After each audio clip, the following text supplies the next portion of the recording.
In this video, I'm going to talk about SuperOffice NuGet packages. NuGet is a package manager primarily for Visual Studio development, and it's great at downloading, installing, updating, configuring, and removing packages from a Visual Studio project.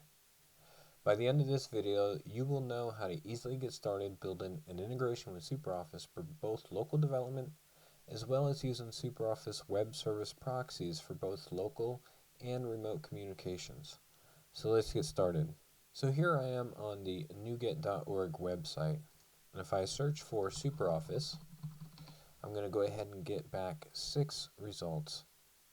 The main packages that we're going to be demonstrating today is the SuperOffice NetServer Core and SuperOffice NetServer Services.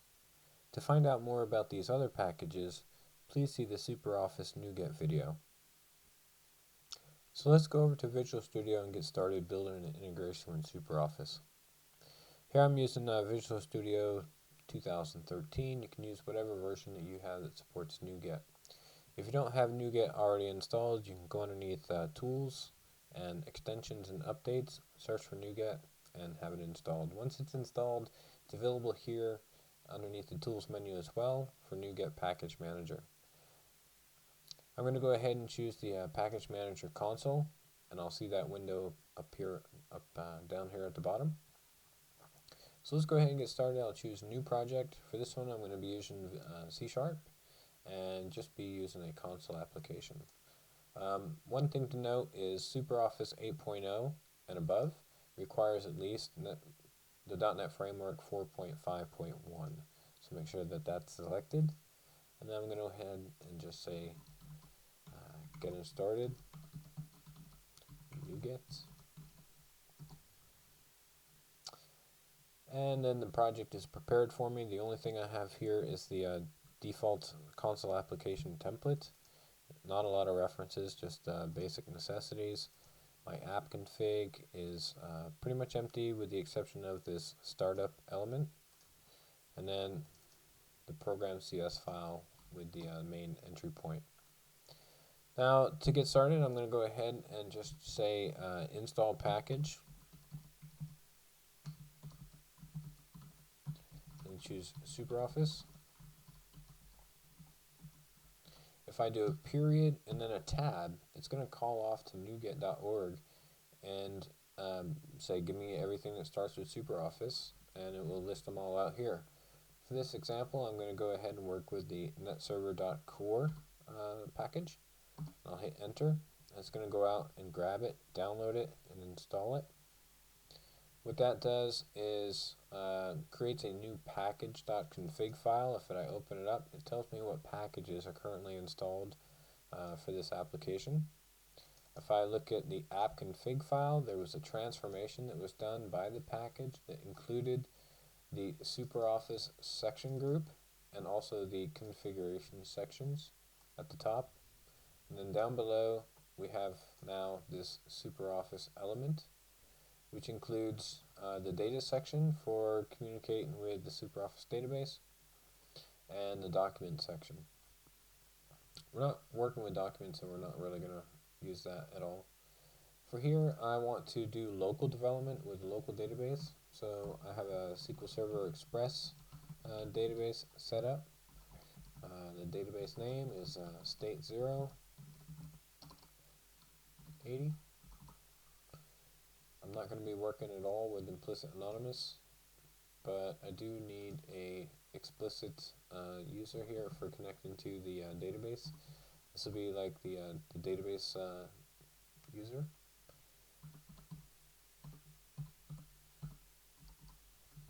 There, that's all I need to change in my configuration file. Basically, all we've done is specify the database server name, specified the database name, and then given a database user credentials. Now, I'm going to go back into my main program CS file, and I'm going to add in a using statement for SuperOffice. Now down below in the main, I can go ahead and start authenticating a specific user to create a valid session. So here I'm going to create a session using the SO session .authenticate method. See static and the user ADM0 for this database. And then once I'm there, if I want to view the principal,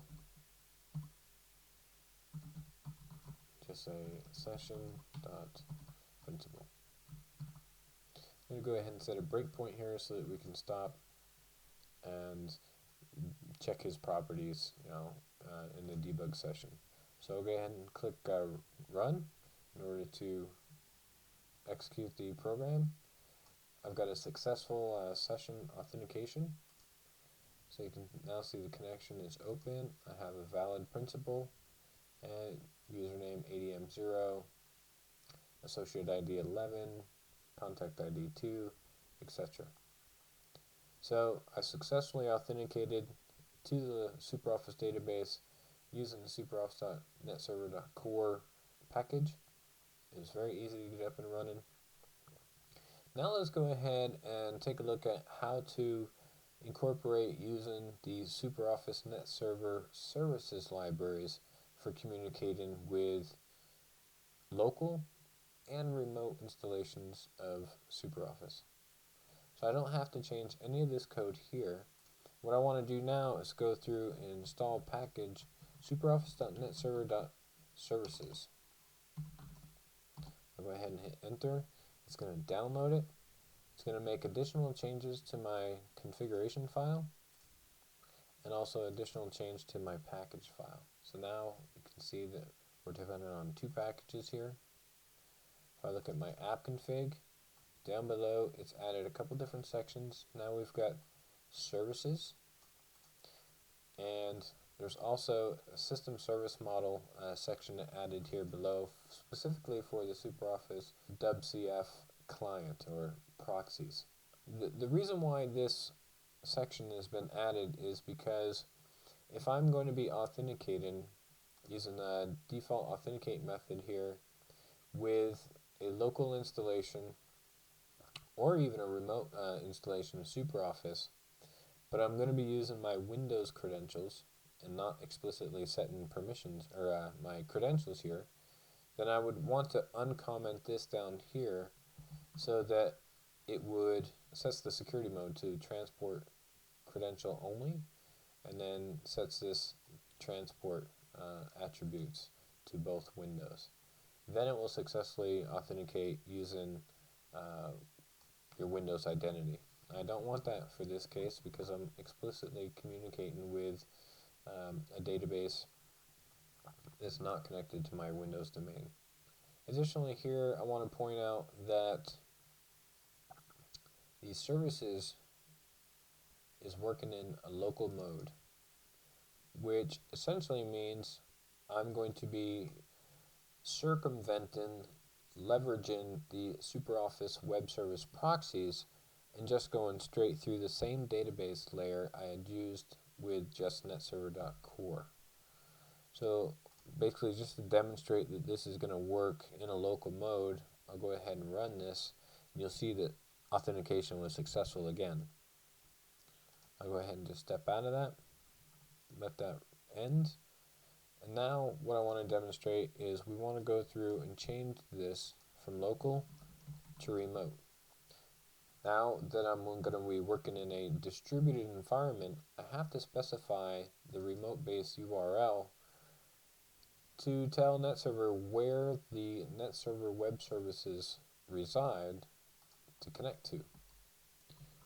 Now I have SuperOffice installed locally here on this computer at localhost SuperOffice 8.0, and then I have to specify the version of the web services I want to work with. And in this case, I'm going to be working and calling with the SuperOffice Services 8, version 8. So I'll go ahead and choose SuperOffice 80. And I'll say remote because it all exists inside the remote folder. And I'll say services 80 is the endpoints I want to talk to.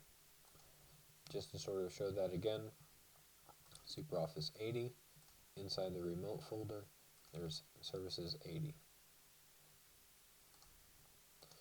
Okay, now the communications will actually be leveraging the WCF proxies and execute an authentication through them. So let's go ahead and run that as I start. When authentication is successful, I'll come through here. If I expand on session, now you're going to see it's going through, and my principal is of type services WCF proxy.so remote WCF identity. But I still have the same correct associate name, same associate ID, and contact ID. I'm still successfully talking through to the same database, just now I'm going through the web services. If I go ahead and just let this continue and finish running. Now, let's say I no longer need any of this, and my project is taking a change. I'm working in a library where I no longer need the SuperOffice. It makes it really easy to uninstall these packages. All I need to do is go to the package manager, choose Uninstall Package, and I'll start off with the last one I installed first, because if I try and uninstall core, it won't let me because it depends on services, and I'll just sort of go and show you an example of that. If I try to uninstall core, it tells me it can't because you have a package that depends on it. So I'll just go ahead and choose Uninstall Services. Execute that. It's going to make an additional change to my app config file. So now you'll see that my services section is gone, the service model section is gone, so it sort of cleans up after itself. And then I'll go ahead and uninstall the core. Now it will successfully uninstall. It's going to get rid of everything in the configuration file, clean it all up, and leave it just as it was before when we got started. Now I can go ahead and remove any of the code that is SuperOffice specific. Get rid of this. You'll see my references are all cleaned up and back to where I started.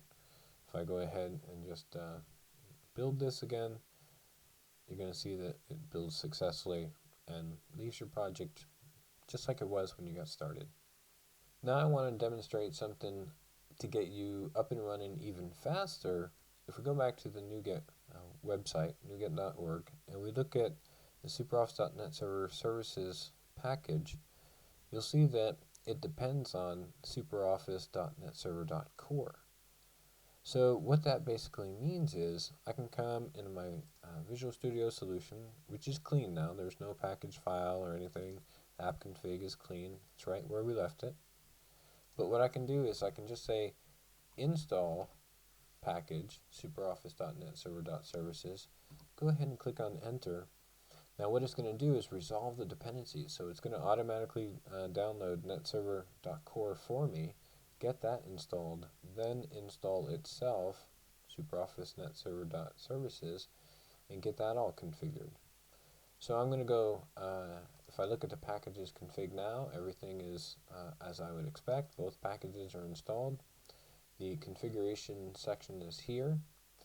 Now I want to sort of go ahead and demonstrate specifically just working with services, just to show you that I'm not using any of these sections for connecting to a local database.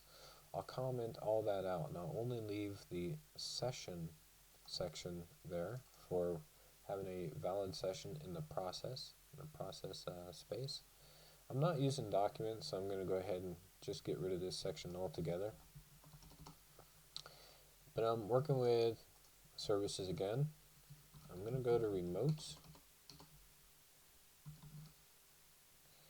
and put this URL back the way it was. So I'll say SuperOffice 80 remote / services 80, and that's it. I'm not going to be working with the Windows authentication at all. Go ahead and save this.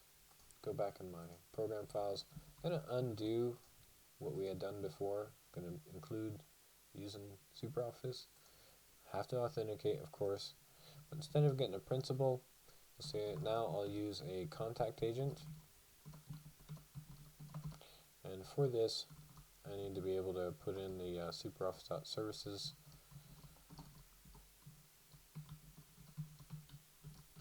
namespace. Now contact agent resolves itself. And this is at the layer that you want to be programming against for all of the agents, is all the namespaces inside SuperOffice.crm.services. You don't ever want to specify anything versioning. So let's go ahead and just get like my contact, and then I can say pa.getMyContact, and I'll go ahead and set a breakpoint here so that we can observe my contact. I'll click on start. It's going to go ahead and authenticate, and then we'll stop at that breakpoint, and I'm just going to step over it, and you'll see it's going to go out against the proxies, call off, get my contact, and that comes up and brings me all of the information about my company. So there's state 0 database, the contact ID was up there. Here we go, to the business, hotel, restaurant type, category, country code, everything that you would expect to find specifically for my company. Go ahead and hit continue to let the program finish running. And that's it. That's all I wanted to demonstrate, is that it's so easy to get up and running, building an integration with SuperOffice packages, really nice, really easily, without a lot of effort. Thanks a lot for watching. Please leave a comment and let me know what you think, and we'll try and build off this for videos in the future. Take care.